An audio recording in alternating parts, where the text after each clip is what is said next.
El siglo XIII, considerado por todos los expertos como uno de los más crueles de la historia. En esos años Europa estaba aislada por voluntad propia, y eran muy pocos los que se internaban en otras latitudes, buscando otras fronteras. En Oriente se encontraba el imperio de los mongoles, el imperio medieval más grande de su época. Pero en Europa había pocas alternativas. El feudalismo imperaba por voluntad y decisión propia de los europeos. Eso sí, había ciudades-estado italianas que buscaban el comercio, buscaban la apertura comercial, y a fe que lo consiguieron. Es el caso de Génova o de Venecia. En ese siglo XIII los comerciantes de una y otra ciudad, de otras ciudades también, pero sobre todo de esas dos, miraron hacia Oriente, y miraron de forma decidida. Era el comienzo de la era de las expediciones, el comienzo del mestizaje entre Occidente y Oriente.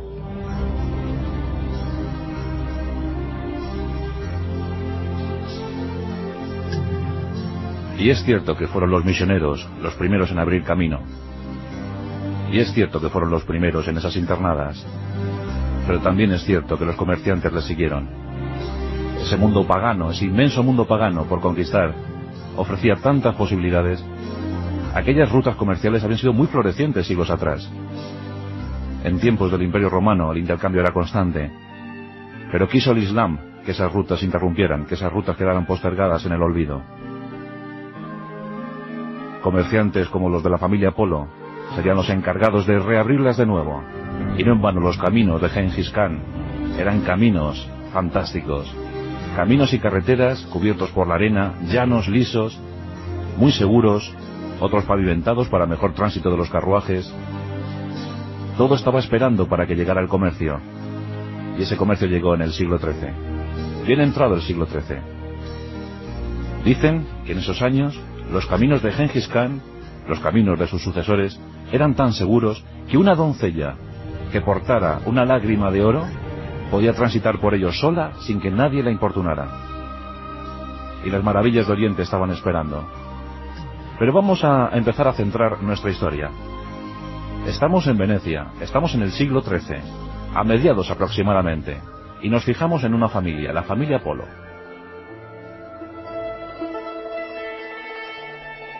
Sabemos que Marco Polo nació en 1254, y hasta hace muy poquito todos asegurábamos que Marco Polo había nacido en Venecia.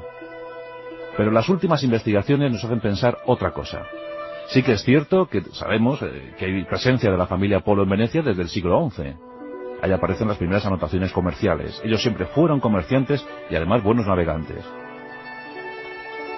Pero las últimas investigaciones nos dicen, incluso viendo la Enciclopedia Británica, la edición del 99, es la que he tenido yo la oportunidad de comprobar, que Marco Polo nació en Venecia o en Córcula, una isla dálmata, una isla croata. Allá al parecer la familia Polo mantenía una industria naviera, eran excelentes marinos. Pero no hay presencia real de la familia Polo, es decir, asentados con casa propia en Venecia, hasta la década de los 70 de ese siglo XIII. Ahí vemos como Marco el Viejo, uno de los hermanos Polo, toma asiento, compra una casa. Ellos al parecer siempre habían estado viviendo en Constantinopla. Allí basaban el centro, el epicentro de sus negocios. Los mercaderes venecianos y los genoveses tenían sus factorías, tenían sus asentamientos en buena parte del Mediterráneo. También en el mar de Azov. Y por supuesto en Tierra Santa siempre vimos la presencia de esos mercaderes. Así que debemos empezar a pensar que Marco Polo era croata, que nació en Córcula, pero eso sí, nació bajo un cielo claramente veneciano, de clara inspiración veneciana, de hegemonía comercial veneciana. Por tanto, no es descabellado pensar que muy pronto los polos se fueron a Venecia, porque la tomarían como su capital. Marco Polo nace en 1254. Poco sabemos de su madre, poco sabemos de su lengua natal, poco sabemos de su infancia. Sabemos que su padre y los hermanos de su padre eran comerciantes y que siempre estaban viajando, en el continuo viaje, en el continuo trasiego, en el continuo intercambio de productos. Sabemos que eran traficantes y mercaderes de joyas. Mercadeaban con esos productos. Y que eran 4 hermanos: Marco el Viejo, Nicola, padre de Marco el Joven, Mateo y Flora. Marco más asentado en Europa, Nicola y Mateo siempre dispuestos al viaje, y sobre todo si ese viaje era hacia Oriente, porque allí se suponía había muchas riquezas por explorar, muchas riquezas por traer a Europa. En 1255, Nicola y Mateo inician la primera gran epopeya de la familia Polo. Hay un dato curioso, y es que el blasón, el escudo de los Polo, nos muestra 3 aves acuáticas, y es que Pola, en veneciano antiguo, significa ave, pájaro. Pero también en croata Pol significa lo mismo, o sea que más elementos para la confusión sobre dónde nacieron los Polo. Pero sí, vamos a pensar que eran croatas. En 1255, como os he dicho, inician su primera gran epopeya. Se van de Venecia y van hacia Constantinopla. Y allí se asientan durante 5 años, casi 5 años. Intentan negociar con los tártaros. Tártaro era el nombre que le daban los europeos a los mongoles. Y durante esos 5 años intentan el negocio de joyas. Negocio que sale mal. Pronto hacen una internada hacia Rusia. Pensaban abrir una ruta comercial con Rusia. Y se asientan cercanos al Canoto de Astracán. Allí permanecen durante 1 año y el éxito les acompaña. Y es en 1261 cuando tienen que salir de ese lugar, porque la guerra acechaba, y las guerras en el siglo XIII, como os he dicho, uno de los siglos más violentos de la historia, las guerras eran crueles. Y viajan pensando volver a Venecia, pero claro, tienen que optar por el trazado del este, tienen que viajar por el este. Y en 1261 les encontramos en Ormuz. En Ormuz, las estribaciones del Imperio Mongol. Y allí se sitúan en Bujará, una de las grandes ciudades. En Bujará se encuentran muy cómodos. Piensan que es una de las ciudades más hermosas de Persia. Y es que aquel imperio era muy floreciente. Los correos estaban muy bien asentados. Las situaciones administrativas. Los gobernantes cercanos, siempre cercanos al Khan.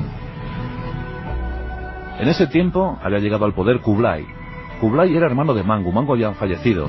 Los dos eran hijos de Tuli, el hijo menor de Gengis Khan. Por tanto, Kublai era nieto de Gengis Khan.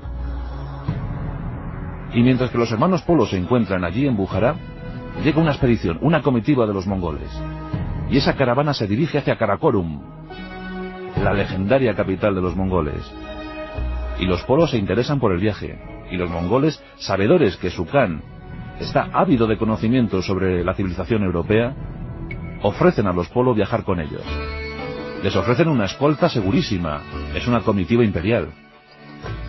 Los Polo no se lo piensan y se apuntan al gran viaje.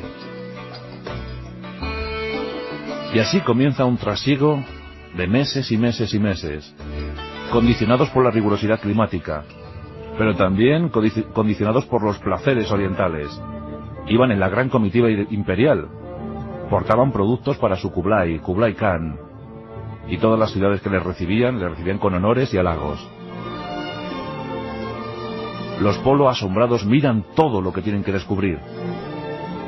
Sobre Samarcanda dicen que es una de las ciudades más fastuosas con las que jamás se han encontrado. Dicen que de sus llanuras vienen tantas frutas que es imposible calcular el número. Las ciudades eran ricas, muy ricas. Eran tiempos de paz para los mongoles, que habían asentado, como ya os he dicho, un gran imperio, el más grande hasta entonces jamás visto. El viaje dura mucho, pero al fin llegan y se entrevistan con Kublai. Están en Karakorum, la vieja capital imperial, la que fundara Gengis Khan, señor de todos los océanos, jefe de jefes, rey de reyes. Y allí estaba Kublai, su nieto, el que daría un reinado muy propicio para los mongoles, porque no en vano Kublai fue el gran conquistador de China. Fue el que conquistó toda China para los mongoles. fundador de la dinastía Yuan. El esplendor reinaba por doquier. La corte era fantástica.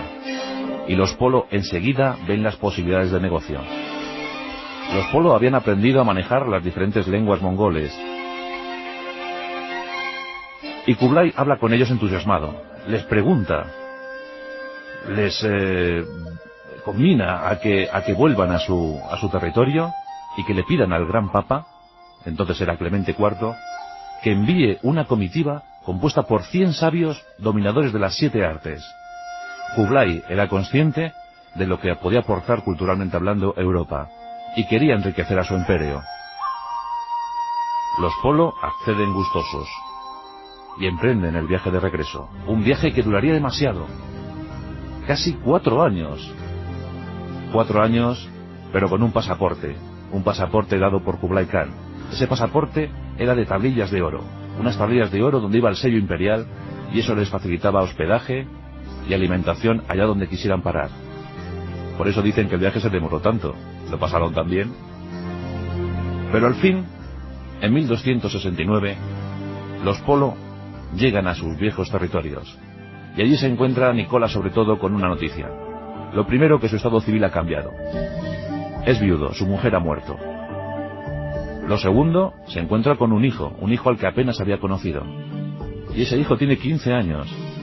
Un joven, sano, fuerte y brillante. El nombre Marco Polo. Nuestro Marco Polo, nuestro protagonista. Tiene 15 años. Y Nicola, desde luego, abraza confiado a su hijo y le promete no separarse jamás de él. Era una deuda que tenía que pagar, ¿verdad? Y allí se entrevistan con el Papa. Eso es lo que quieren ellos. Intentan entrevistarse con el Papa. Lo cierto es que Clemente IV había fallecido. Había fallecido un año antes, en 1268. Y había un barullo tremendo para elegir al nuevo pontífice. ¿Qué pasaría? ¿Qué ocurriría? Los Polo iban todos los días intentando averiguar si ya se había producido la noticia, si había fumata blanca, si ya teníamos un nuevo papa. Pero nada, no se ponían de acuerdo porque en ese momento había pues muchísimas confusiones, muchísimas traiciones, muchas puñaladas por la espalda en la Iglesia Católica. Fijaos encima, querían pedir 100 sabios para que fueran a Oriente.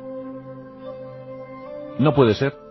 Al final los Polo, viendo que esa ruta comercial que ellos habían trazado hacia Oriente se podía perder, se podía olvidar, decidieron 2 años después iniciar la segunda gran epopeya. Es el año 1271. Marco Polo tiene 17 años y acompaña muy gustoso a su padre y a su tío. Y los 3 llegan a San Juan de Acre. Y allí se entrevistan con el legado papal. Le solicitan esos 100 sabios. El legado dice que no puede ser, que no tienen ni siquiera papa como para enviar 100 sabios a Oriente. Así que ellos deciden cumplir con una de las misiones encomendadas. Era nada más y nada menos que conseguir aceite sagrado, el óleo sagrado de la tumba de Jesús, y viajan a Jerusalén para ese fin. Y cuando han cumplido con esta misión se enteran de que se ha elegido nuevo papa, y que ese papa se encuentra en San Juan de Acre, que era el antiguo legado papal. Así que Gregorio X les recibe, además muy entusiasmado, porque era consciente de la importancia de esa empresa. Pero no puede darle los 100 sabios. Los Polos desesperados dicen que ¿qué les puede dar? ¿Qué pueden ofrecer al Kublai Khan, al hombre más poderoso del mundo? Gregorio X tan solo puede darles 2 frailes dominicos, una colección de cristales tallados, eso sí, muy exquisita, y algunas telas ricas, poca cosa más.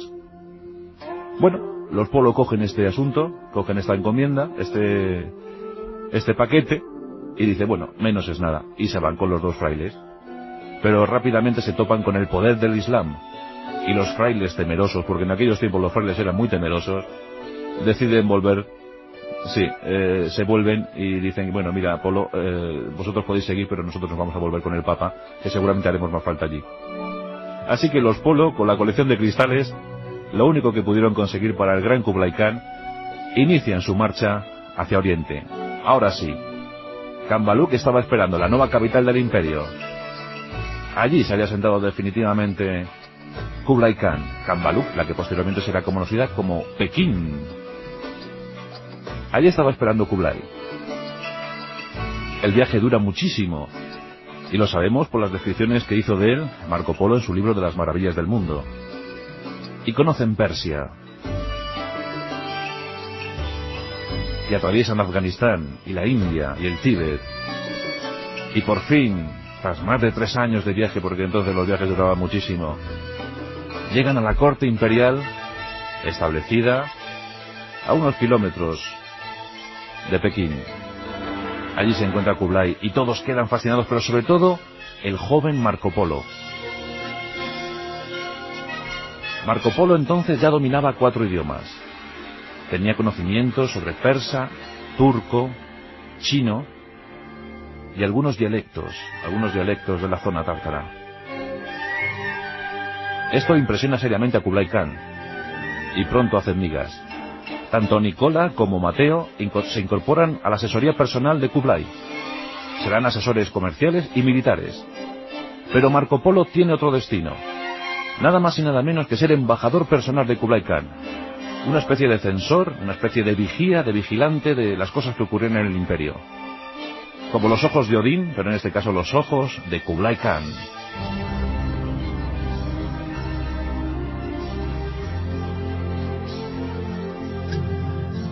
Y Marco Polo es feliz porque entra al servicio del hombre más poderoso del mundo. Y visita Birmania, visita Vietnam, visita Afganistán, el Tíbet, la India, Corea. Los puntos más remotos del imperio mongol son visitados por el nuevo empleado de Kublai Khan. Y este observador, curioso, anota todas aquellas maravillas que va viendo. Todo lo que él contempla queda impregnado en su cerebro, en su memoria, en sus retinas. Dice en su libro testimonial, que incluso llegó a ser gobernador de Changshu, una ciudad en la que fue gobernador durante 3 años. Decía el propio Marco Polo que esta ciudad tenía 12.000 puentes. 12.000 puentes que cubrían otros tantos riachuelos y ríos. Y además, miles de barcos surcaban esos ríos. Y además, 12.000 talleres gremiales, 1.600.000 familias censadas. Esa era la grandeza del imperio mongol. Y esa, dicen, fue la exageración de Marco Polo.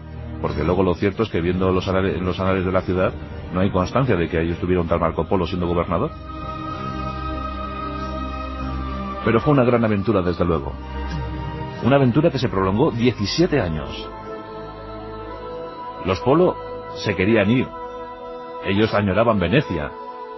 Querían incluso fundamentar su imperio económico, porque claro, tenían tantos conocimientos, habían acumulado tanta riqueza que querían llevársela a Venecia para florecer un poquito más.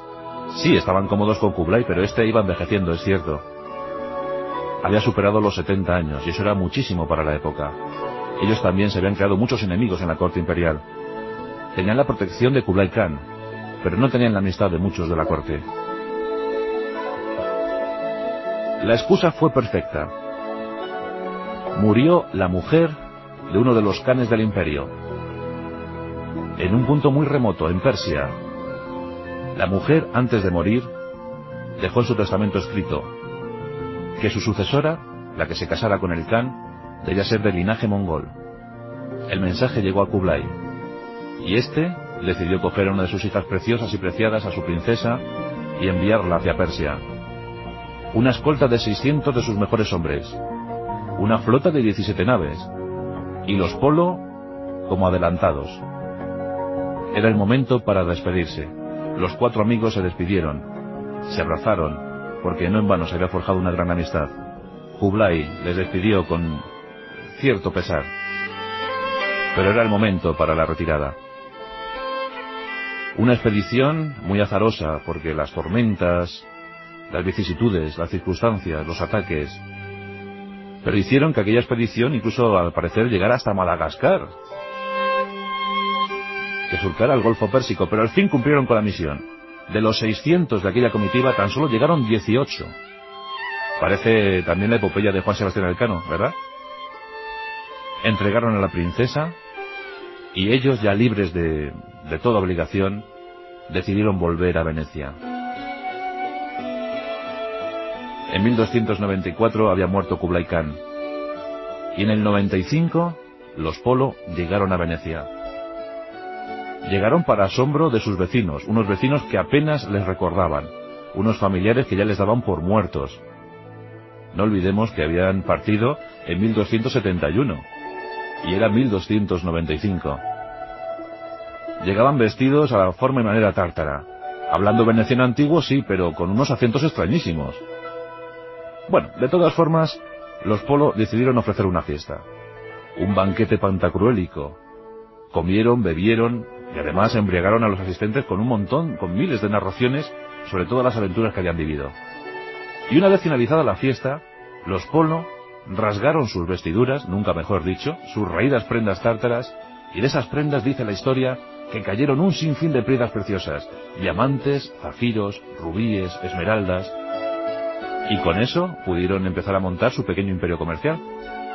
En 1295 Marco Polo compra una vieja casa, una gran casa en Venecia, y es su asiento definitivo en aquella ciudad que tanto le negó, porque aunque Marco Polo es muy famoso hoy en día, Marco Polo no olvidemos que es una figura que en su tiempo pasó desapercibida.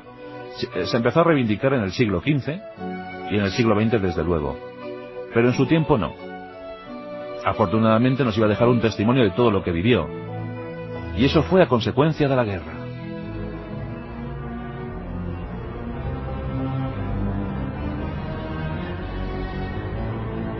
En 1298, una vez más, las eternas enemigas Génova y Venecia se enzarzan en otra guerra. Las escuadras están próximas a batirse. Muy cerca, por cierto, de Córcula, en la batalla de Górsola, las dos escuadras se enfrentan. Marco Polo se encuentra como capitán de una galera. No se sabe muy bien si armada por él mismo o movilizado por la propia ciudad de Venecia, que no le contaba entre sus ciudadanos más notables. La verdad es que la familia Polo no aparece en la relación de familias notables de la ciudad. Es un hecho cierto. Pero en la batalla de Górsola, Marco Polo cae prisionero de los genoveses y es internado en una cárcel, aunque eso también es difícil precisarlo, porque viendo el libro que escribió, es difícil saber si estuvo en una cárcel o más bien al servicio de algunos señores burgueses de Génova. Pero bueno, es el caso. Es el año y allí se encontraba él. Marco Polo estaba en la cárcel o en aquella casa. Y Marco Polo estaba asombrando a los presos. A los presos y a todo aquel que se quería acercar para escuchar las extraordinarias narraciones que estaba ofreciendo. Estaba contando su gran viaje a Oriente. Y todos le escuchaban estupefactos. Sobre todo uno. Uno que venía de Pisa. Uno llamado Rustichello. Rustichello es cierto que había conocido a Marco Polo en 1271, cuando se encontraba en San Juan de Acre, en la comitiva del príncipe Eduardo, el que luego sería Eduardo I. Rustichello era un especialista en literatura artúrica, era un estupendo contador de relatos sobre los caballeros de la tabla redonda. Y Rustichello también había sido apresado en aquella guerra. Rustichello le estaba escuchando asombrado, y enseguida pensó en la idea. Soy amanuense, soy escritor. ¿Por qué no dejar reflejado? ¿Por qué no plasmar estas historias en un papel? Le explicó la intención a Marco Polo y este asintió entusiasmado. Y pronto los dos nuevos amigos empezaron a trabajar. Marco Polo fue narrando y Rustichello fue dando forma. Y así empezaron a sucederse los capítulos, docenas de capítulos, contados a la forma y manera de la época, y en un curioso idioma francés provenzal. Fijaos que los dos amigos eran italianos, pero escribieron el libro en francés provenzal. El libro, a fe he de decir, he tenido oportunidad de leerlo, claro, y el libro es un tocho, es un poco tedioso, porque son muchos apuntes comerciales, muchos apuntes administrativos. Tengamos en cuenta la profesión de Marco Polo. Él intenta sobre todo dejar bien plasmado que hay una intención comercial, que hay una ruta posible, que hay negocios, y así un capítulo tras otro. Pero podemos leer entre líneas y nos encontramos con historias fantásticas, historias preciosas, como cuando llegó Marco Polo a Tebas y los habitantes de aquella ciudad le contaron un hecho insólito. En las montañas, en unas montañas cercanas al mar Caspio, se encontraba el señor de las montañas, el anciano de las montañas. Y cuenta la leyenda que el anciano de las montañas tenía un castillo inmenso, y al lado de este castillo había hecho florecer un jardín que bien pudiera parecer el paraíso. En ese paraíso había ríos de leche, miel, agua y vino. Y también hermosísimas huríes, hermosísimas doncellas vírgenes. ¿Y para qué propósito? ¿Con qué fin? ¿Para su solaz? ¿Para su esparcimiento? No. Para cumplir con sus venganzas y castigos. Llamaba a los jóvenes de la localidad, les embriagaba con el hachís, y después de una buena dosis de hachís, les internaba en el jardín. Allí los jóvenes pensaban estar en el paraíso. Él les hablaba desde un promontorio, haciendo ver que era el corregente de Dios. Antes de salir de ese jardín, les volvía a suministrar hachís, y aquellos jóvenes ya solo querían volver al jardín, solo querían vivir allí. El anciano les prometía volver, pero antes debían cumplir con las exigencias, y esas eran las del asesinato, las de la muerte, las de la venganza. Y así se convirtieron en una secta de crueles asesinos. Hashish significa los fumadores del cáñamo asesinos. Esa historia la reflejó Marco Polo en su libro de las maravillas del mundo, pero también nos habló de criptozoología, porque nos habló del ave rock, aquella que cuando depositaba, cuando anidaba en Madagascar y dejaba inmensos huevos, podía coger con sus garras un elefante, elevarlo hasta los cielos, soltarlo después para luego comérselo. Nos habló del pájaro aguja, aquel que defecaba diamantes en lugar de heces, menos mal.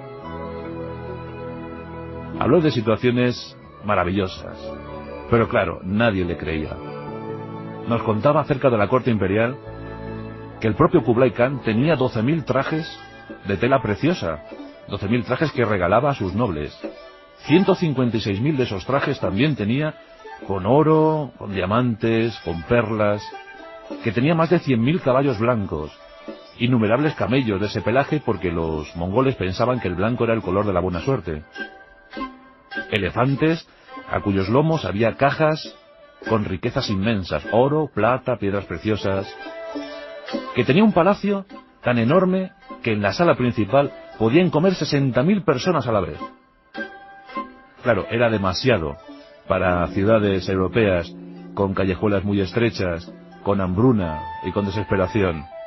No podía ser posible. Y empezaron todos a llamarle Milione, millón, por lo de la exageración. Luego alguien ha intentado defender que Milione era el diminutivo de Emilione, uno de los nombres de Marco Polo, pero el propio Julio Verne le llamaba señor Millón.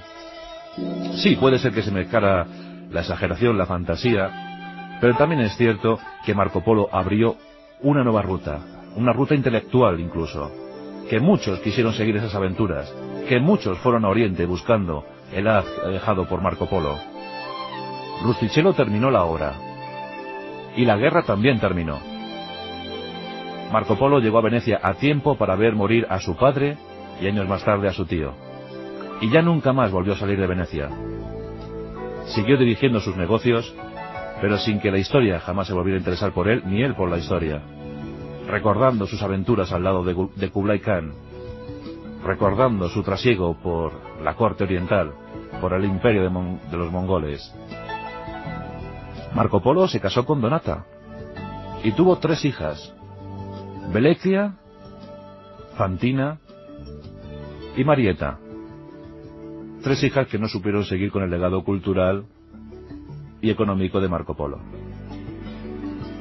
Pero el libro de las maravillas sí fue publicado. Rustichello se encargó de ello. A principios del siglo XIV, las ediciones empezaban a recorrer Europa. Todavía no estaba la imprenta, pero sí las copias escritas. Hoy en día se conservan 200 ejemplares de aquellos primeros años. El libro de las maravillas del mundo, el gran libro de Marco Polo, ciudadano veneciano llamado Millón, y que nos contó tantas y tantas aventuras fantásticas sobre Oriente. Fijaos a qué punto llegó la cosa, que en el siglo XV un tal Cristóbal Colón leyó ese libro con avidez y se entusiasmó tanto que él también quiso buscar su ruta hacia Oriente. Él también quiso buscar su ruta hacia las Indias. Y dicen que ese libro fue el libro de cabecera de Cristóbal Colón. Para él y para tantos, el libro de las maravillas, exagerado o no, fue el principio de sus grandes aventuras.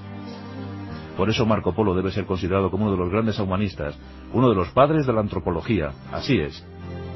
Sin quererlo, se encontró con eso. Etnólogo, antropólogo, humanista. Y él solo era un mercader, él solo era un comerciante, que sin querer se juntó con Rustichello y provocaron el alboroto que ya hemos contado. Murió en 1324. Tenía 70 años. El 9 de enero de 1324 firma su testamento. Deja un legado para la beneficencia, deja 2000 libras para su familia, y cuando llegan sus confesores y amigos y le conminan al arrepentimiento, le dicen: arrepiéntete de todo lo que has mentido, arrepiéntete de todo lo que has exagerado, de todo lo que has fantaseado. Él cogió desde su lecho y les miró con la mirada del Quijote, ¿verdad? La mirada del Quijote incomprendido, y mirándoles de forma lánguida les dijo: no conté ni la mitad de lo que vi.